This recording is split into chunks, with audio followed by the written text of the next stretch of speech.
সুস্বাগতম আমার স্নেহের দশম শ্রেণীর ছাত্রছাত্রীরা। আজ একটু বাংলায় বলবো, দেখা যাক। প্রত্যেক দিনই তো ইংরেজিতে বলি ওয়েলকাম ওয়েলকাম, আর বাংলায় বলি তোমরা বলবে শুনতে কেমন লাগে। সুস্বাগতম। যাই হোক, আমরা ছিলাম আগের দিন পড়েছিলাম চুম্বক শলাকা ছিটকে যাচ্ছে, মনে পড়ছে? সে অ্যাম্পিয়ারের সন্তরণ নিয়ম, ওরস্টেডের পরীক্ষা পড়েছিলাম, ইত্যাদি ইত্যাদি। তো চুম্বক শলাকাটা ছিটকে যাচ্ছে এবং তার যে হেডিং ছিল, মানে মূল লাইনটা ছিল, সেটা হচ্ছে যে চুম্বকের ওপর তড়িৎ প্রবাহের ক্রিয়া। কি ছিল? চুম্বকের ওপর তড়িৎ প্রবাহের ক্রিয়া। আজকে আমরা পড়বো উল্টোটা, তড়িৎ পরিবাহীর ওপর চুম্বকের ক্রিয়া। আজকে আমরা পড়বো উল্টোটা, উল্টোটা উল্টোটা তড়িৎ প্রবাহের ওপর বা তড়িৎ পরিবাহীর ওপর, তড়িৎ পরিবাহীর ওপর চুম্বকের ক্রিয়া, ওপর চুম্বকের ক্রিয়া। এইটা পড়বো, এটা পড়বো। তো এইটা শুরু করার আগে একটা জিনিস একটু বলে দিই, ওরা আমাদের তো বলতেই হবে, একটা মুছে দিলাম।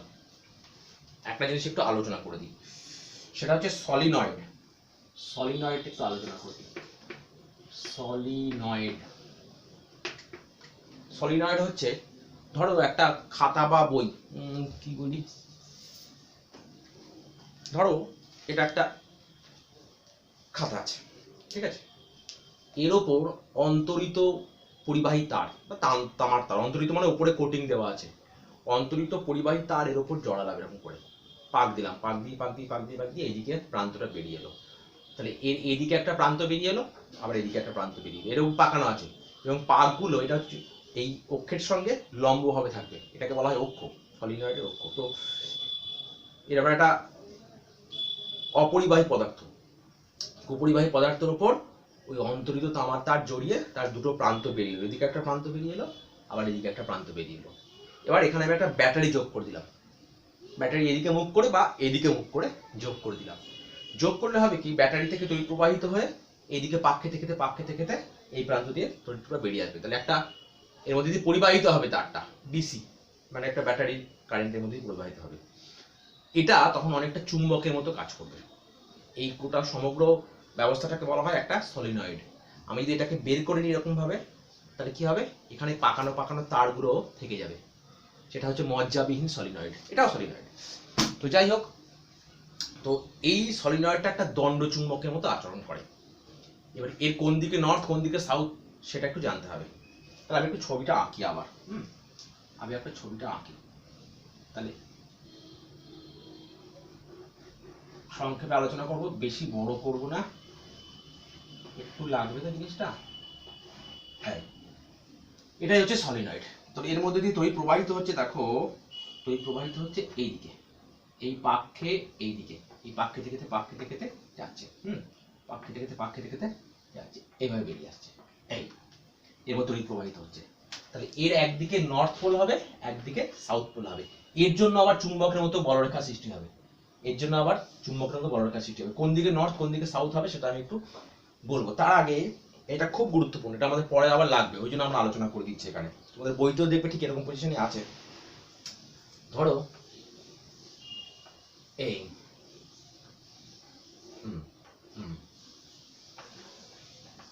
এটা তোমাদের পরবর্তীকালেও কাজে লাগবে,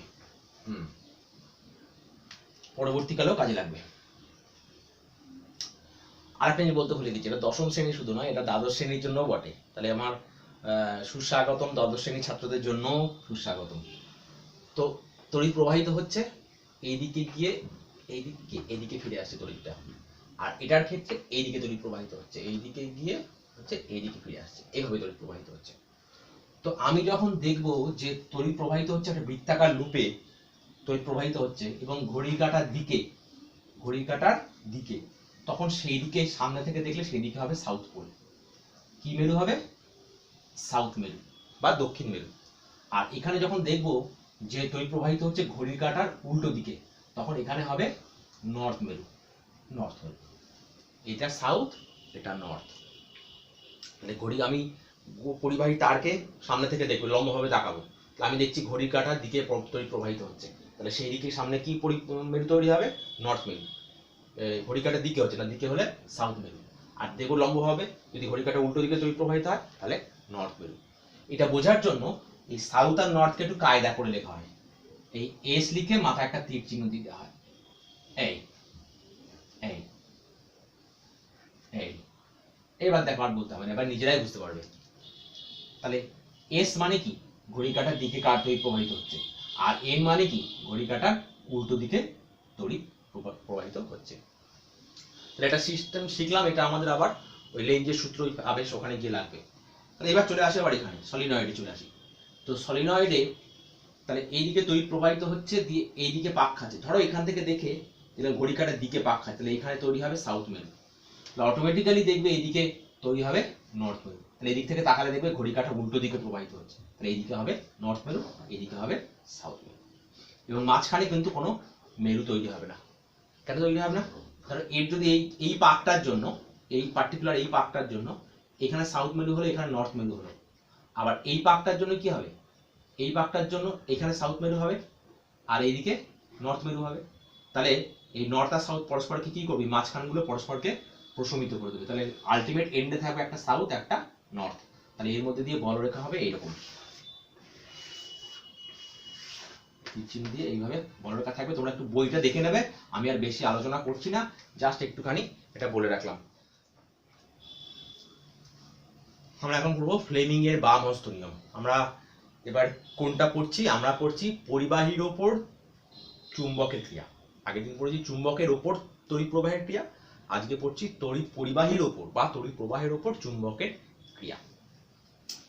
দেখো, তড়িৎ প্রবাহের ওপর চুম্বকের ক্রিয়া এটা একটা ফ্লেমিং এর বাম হস্ত নিয়ম, এটা একটা গাণিতিক রূপ আছে। আমরা এখানে শুধু ফিজিক্যাল দিকটা দেখবো, ঠিক আছে? তাহলে আমরা আগের দিন জেনেছি যে এটা একটা চুম্বক যদি হয়, এই নর্থ পোল আর এখানে একটা সাউথ পোল, এর নর্থ পোল ওইদিকে আছে, এর সাউথ পোল এইদিকে আছে। আমি একটা নর্থ পোল একটা সাউথ পোল দুটো চুম্বককে দেখিয়েছি, বা এটা একটা অশ্বক্ষুর আকৃতির চুম্বক হতে পারে। তো এই নর্থ পোল থেকে সাউথ পোলের দিকে চুম্বক বলরেখা যাচ্ছে, তাহলে চুম্বক ক্ষেত্রের দিক হচ্ছে এদিক থেকে এইদিকে, ঠিক আছে? চুম্বক ক্ষেত্রের দিক নর্থ থেকে সাউথ। এইবার এই ফ্লেমিং এর বাম হস্ত নিয়ম বলছে, ভালো করে দেখো, এটা হচ্ছে বাম হাত। এছাড়াও ফ্লেমিং এর ডান হস্ত নিয়মও পড়তে হবে আমাদের। আপাতত আমরা পড়বো বাম হস্ত, ডান বাম যেন গুলিয়ে না যায়, বাম হস্ত।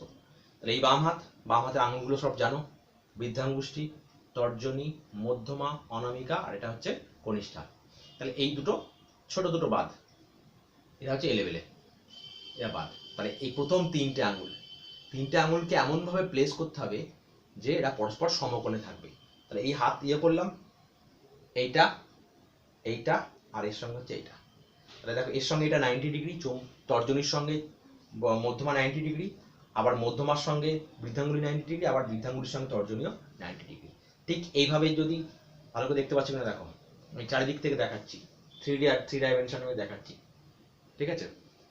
তাহলে বাম হাতে তর্জনী, মধ্যমা এবং বৃদ্ধাঙ্গুলি পরস্পরের সঙ্গে সমকোণে যদি থাকে, পরস্পরের সঙ্গে যদি সমকোণে থাকে, তর্জনী যদি চৌম্বক ক্ষেত্রের দিক নির্দেশ করে, যদি তর্জনী চৌম্বক ক্ষেত্রের দিক নির্দেশ করে এবং মধ্যমা তড়িৎ প্রবাহের দিক নির্দেশ করে, তাহলে বৃদ্ধাঙ্গুলি পরিবাহীর গতির অভিমুখ নির্দেশ করবে।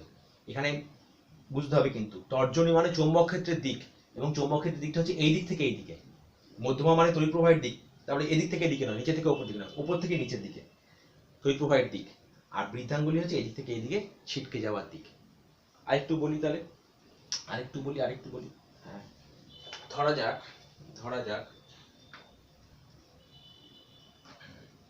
যাক এইটা হচ্ছে চৌম্বক ক্ষেত্র, আর এইটা হচ্ছে একটা চৌম্বক ক্ষেত্র। দেখো এই নর্থ থেকে সাউথের দিকে চৌম্বক ক্ষেত্র আমার এই আঙুলের সঙ্গে মিলিয়ে দিলাম।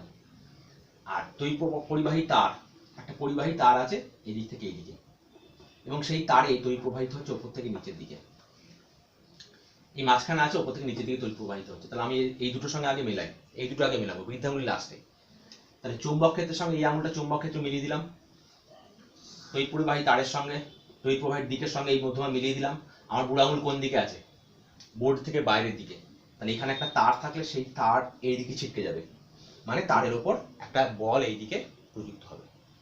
তাহলে বলো দেখি, যদি কারেন্টটা আমি এইদিকে ঘুরিয়ে দিই তাহলে কি হবে? একটু এটা ঘুরিয়ে ফিরিয়ে দেখতে পারলে কনসেপ্টটা ক্লিয়ার হবে। দেখো তাহলে চৌম্বক ক্ষেত্র একই দিকে রেখেছি, চৌম্বক ক্ষেত্র একই দিকে রেখেছি, এবার কি মিলছে? না, চৌম্বক ক্ষেত্রটা মিলেছে। দেখো পরিবাহী তড়িৎ প্রবাহের দিকটা মেলেনি। তড়িৎ প্রবাহের দিকটা যদি মেলাতে হয় তাহলে আমি হাতটা উল্টো করতে হবে। দেখো এবার মিলছে, চৌম্বক ক্ষেত্রের সঙ্গে চৌম্বক ক্ষেত্র মিলেছে, তড়িৎ প্রবাহের দিকের সঙ্গে তড়িৎ প্রবাহের দিক মিলেছে। তাহলে আমার বুড়ো আঙুল কোন দিকে? বোর্ড ভেদ করে ঢুকে যাচ্ছে, তার মানে এটার উপর বল প্রযুক্ত হবে বোর্ড ভেদ করে, তাহলে বোর্ডের ভেতর দিকে ছিটকে যাবে। বেশ, আবার বলি, এবার এই মেরু দুটোকে উল্টো পাল্টা করে দেওয়া হচ্ছে, এদিকে নর্থ করে দেওয়া হচ্ছে, এদিকে সাউথ করে দেওয়া হচ্ছে। তাহলে এবার কোন দিকে ছিটকে যাবে? তাহলে এবার আর কিন্তু চৌম্বক ক্ষেত্র এইভাবে ধরলে হবে না। দেখো চৌম্বক ক্ষেত্র মিললো না, তাহলে হাতটাকে আমাকে এইভাবে ধরতে হবে। চৌম্বক ক্ষেত্র এই দিক থেকে এইদিকে, এই দিক থেকে এইদিকে। তড়িৎ প্রবাহটা মিলেছে না? তাও তড়িৎ প্রবাহ মিলেনি। তাহলে এইবার দেখো মিলে গেছে, এবার দেখো মিলে গেছে। তাহলে নর্থ থেকে সাউথের দিকে, ভালো করে নর্থের থেকে সাউথের দিকে তড়িৎ প্রবাহিত চৌম্বক ক্ষেত্র কাজ করছে, আর মধ্যমা বরাবর দেখো তড়িৎ প্রবাহিত হচ্ছে। বৃদ্ধাঙ্গুলি কোন দিকে আছে? মানে তারটা থাকলে তার এদিকে চিটকে যাবে। পরিষ্কার হয়েছে?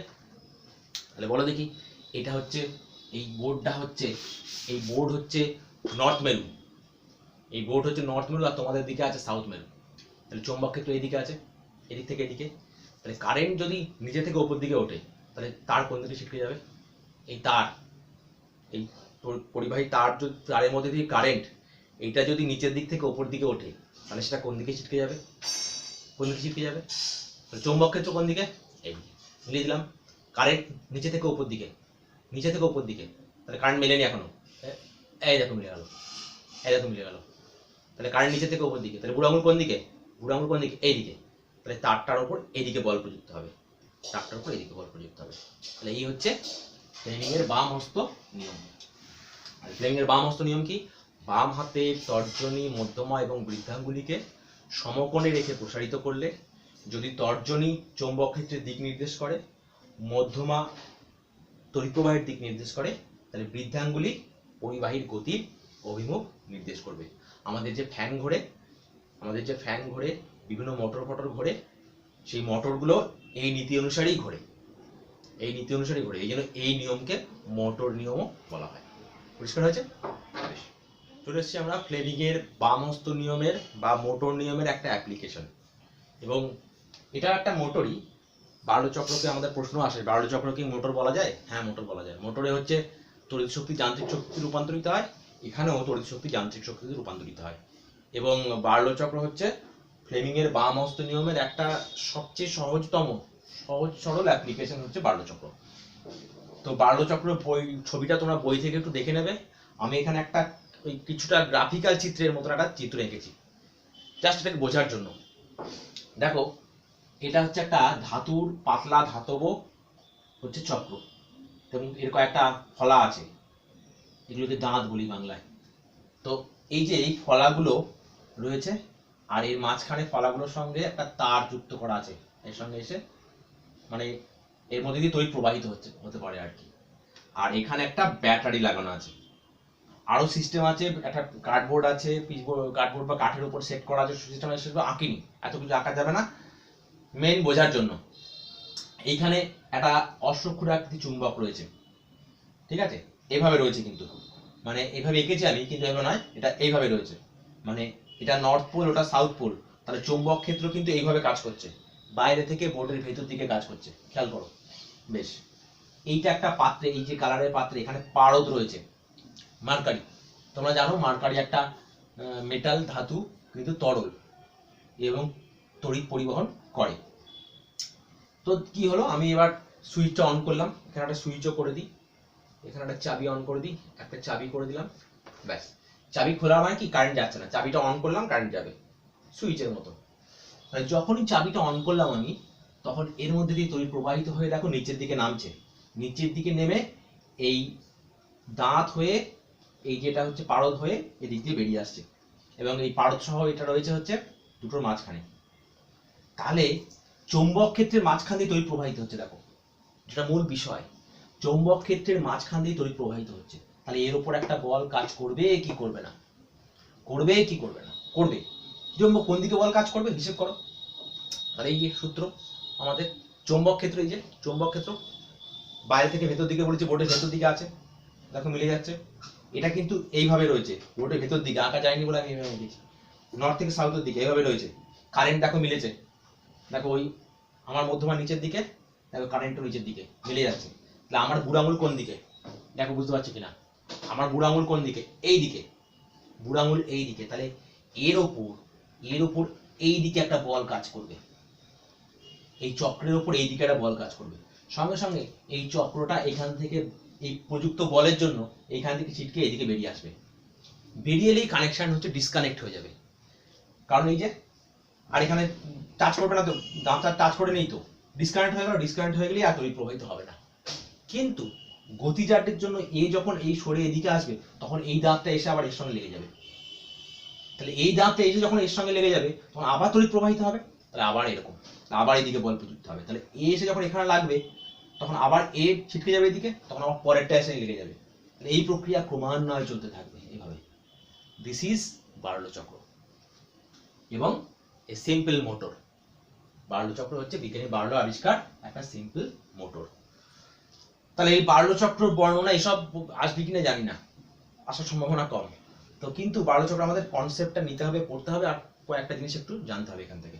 প্রথম প্রশ্ন, বার্লো চক্রে কোন শক্তিতে রূপান্তরিত হয়? বার্লো চক্রে যে কারেন্ট পাঠাচ্ছি, তড়িৎ শক্তি হচ্ছে গতিশক্তি বা যান্ত্রিক শক্তিতে রূপান্তরিত হয়। গতিশক্তি যান্ত্রিক শক্তির একটা প্রকারভেদ। তো বার্লো চক্রে তড়িৎ শক্তি যান্ত্রিক শক্তিতে রূপান্তরিত হয়, 1 নম্বর। 2 নম্বর হচ্ছে বার্লো চক্রে যদি আমি একটা ব্যাটারি জায়গায় দুটো ব্যাটারি করে দিই, ঠিক আছে, দুটো ব্যাটারি করে দিই, তাহলে বেশি পরিমাণ তড়িৎ প্রবাহিত হবে, বলের পরিমাণ বাড়বে, চক্রটি জোরে ঘুরতে থাকবে। তাহলে তড়িৎ প্রবাহ মাত্রা বাড়ালে চক্রটা আরো জোরে ঘুরতে থাকবে।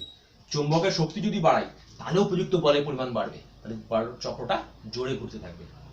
নেক্সট হচ্ছে যদি আমি ব্যাটারিটা উল্টে দিই, এটা একটু বুঝে বুঝে লিখবো আমরা। ব্যাটারিটা উল্টে দিয়েছি, দেখো এই করে দিয়েছি। তাহলে ব্যাটারি যদি উল্টে দিই, তাহলে তড়িৎ আর এইভাবে প্রবাহিত হবে না, তড়িৎ প্রবাহের দিকটা পাল্টে যাবে। তাহলে তড়িৎ এই দিকে যাবে, এখন এই দিকে যাবে, এই এর মধ্যে দিয়ে এই দিকে যাবে। তাহলে তড়িৎ প্রবাহ মাত্রা যদি উল্টে দিই, তাহলে চক্রটা কোন দিকে ঘুরবে? তাহলে চৌম্বক ক্ষেত্র একই দিকে আছে, দেখো তড়িৎ প্রবাহ মেলেনি কিন্তু এইবার মিলে গেছে। দেখো চৌম্বক ক্ষেত্র এদিক থেকে এইদিকে, তড়িৎ নিচে থেকে উপর দিকে। তাহলে আমার বুড়ো আঙুল কোন দিকে? এই দিকে। তাহলে চক্রের ওপর এই দিকে বল প্রযুক্ত হবে, এই দিকে বল প্রযুক্ত হবে। মানে চক্রটা যেদিকে ঘুরছিল তার উল্টো দিকে ঘুরবে, যেদিকে ঘুরছিল তার উল্টো দিকে ঘুরবে। এবার আমি আবার আগের মতো করে দিলাম, কারেন্টটা আগের মতো করে দিলাম। তাহলে কারেন্টটা এই দিকে করে দিলাম। এবার কি করলাম? চৌম্বক ক্ষেত্রটা উল্টে দিলাম। তাহলে চৌম্বক ক্ষেত্রটা উল্টে দিলাম। তাহলে চৌম্বক ক্ষেত্র উল্টে দিলে কি করতে হবে? নর্থ এই দিকে আনলাম, সাউথ এই দিকে আনলাম, চৌম্বকটাকে উল্টে দিলাম। তাহলে চৌম্বক ক্ষেত্র এরকম নেই, চৌম্বক ক্ষেত্র এরকম হয়ে গেছে। তাহলে দেখো দেখি, তাহলে কোন দিকে ঘুরবে? কারেন্টটা একই আছে, চৌম্বক ক্ষেত্র এদিক থেকে এইদিকে, কারেন্ট উপর থেকে নিচের দিকে নামছে, মিলছে? উপর থেকে নিচের দিকে নামছে, বুড়ো আঙুল কোন দিকে? এই দিকে। তাহলে এর উপর বল প্রযুক্ত হবে এইদিকে, এইদিকে বল প্রযুক্ত হবে। সরি, এখানে কেন আঁকলাম? এইখানে, এর উপর এইদিকে বল প্রযুক্ত হবে। তাহলে অর্থাৎ যেদিকে ঘুরছিল তার উল্টো দিকে ঘুরবে। তাহলে আমরা দুটো জিনিস আগে পরিষ্কার হয়ে নিই। তাহলে বার্লো চক্রে যদি তড়িৎ প্রবাহ মাত্রা উল্টে দেওয়া হয়, কোন দিকে ঘুরবে? যেদিকে ঘুরছিল তার উল্টো দিকে ঘুরবে। যদি চৌম্বক ক্ষেত্রে উল্টে দেওয়া হয়, কোন দিকে ঘুরবে? যেদিকে ঘুরছিল তার উল্টো দিকে ঘুরবে। এইবার আমি দুটোকে একসঙ্গে ঘোরাবো। তাহলে চৌম্বক ক্ষেত্র উল্টে দিয়েছি, এবার তড়িৎ প্রবাহ মাত্রাটাকে উল্টে দেবো।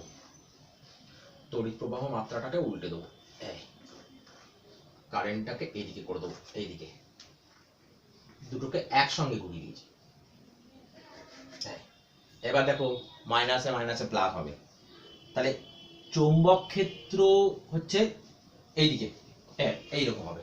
চৌম্বক ক্ষেত্র এদিক থেকে এইদিকে, ঠিক আছে? এই যে নর্থ এদিকে, সাউথ এদিকে, মানে এরকম ভাবে আছে চৌম্বক ক্ষেত্র এদিকে। আর কারেন্টটা হচ্ছে নিচে থেকে উপর দিকে। দেখো কারেন্ট মেলেনি কিন্তু, কারেন্টটা নিচে থেকে উপরে, আর আমি আমারটা রয়েছে নিচে, উপর থেকে নিচে। তাহলে এটাকে ঘোরাতে হবে এইভাবে। এবার দেখো মিলে গেল। তাহলে চৌম্বক ক্ষেত্র যখন উল্টে দিয়েছি, এদিকে চৌম্বক ক্ষেত্র উল্টে দিয়েছি, কারেন্টটা উল্টে দিয়েছি। তাহলে কি হচ্ছিল? এদিকে ঘুরছে, মানে প্রথমে যেদিকে ঘুরছিল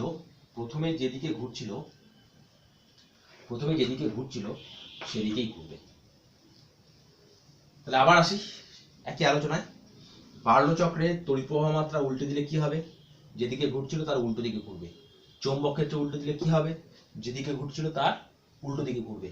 বার্লো চক্রে যদি দুটোই তড়িৎ প্রবাহ মাত্রা এবং হচ্ছে চৌম্বক ক্ষেত্র দুটোই উল্টে দেওয়া হয়, তাহলে কি হবে? যেদিকে ঘুরছিল সেদিকেই ঘুরবে। আর ঘূর্ণনের গতি কি করে বাড়ানো যায় সেটা আলোচনা করলাম। আর কি, বার্লো চক্র যদি এসিতে চালানো হয়, এসি আমরা আলোচনা করব, একটা এপিসোডে এসি আলোচনা করব, তবু একটুখানি বলে রাখি, এসি মানে হচ্ছে অল্টারনেটিং কারেন্ট। এসি কথার মানে হচ্ছে অল্টারনেটিং কারেন্ট। অল্টারনেটিং কারেন্ট মানে হচ্ছে, একটু লিখে দিই, অল্টারনেটিং